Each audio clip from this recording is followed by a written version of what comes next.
Football আল খুলুদকে হারিয়ে Saudi pro লিগে শিরোপার রেসে টিকে থাকলো আল নাসর। ৩-১ জয় পায় ক্রিস্টিয়ানো রোনালদোর দল। লিগ শিরোপার প্রত্যাশায় আল ইত্তেহাদ ও আল হিলালের সাথে লড়াই করতে হচ্ছে আল নাসরকে। পয়েন্টের ব্যবধান কমিয়ে আনতে প্রতিটা ম্যাচেই জয় গুরুত্বপূর্ণ দলটির জন্য।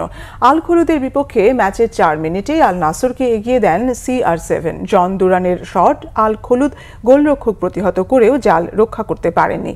ফিরতি বলে দারুণ প্লেসিংয়ে গোল করেন ক্রিস্টিয়ানো রোনালদো। এটি ক্যারিয়ারের ৯২৮তম গোল। দারুণ ফর্মে থাকা এই পর্তুগিজ তারকা এগিয়ে যাচ্ছেন ১০০০ গোলের মাইল ফলকের দিকে। লিড নিয়ে প্রতিপক্ষের সীমানায় আক্রমণের ধার বাড়ায় আল নাসর। ২৬ মিনিটে সাদিও মানে লিড ডাবল করেন। এরপর জন দুরানো নাম লেখান স্কোরশিটে। ব্যাকফুটে চলে যায় আল খুলুদ। বিরতির পর ডিফেন্সের ভুলে আত্মঘাতী গোল খায় আল নাসর।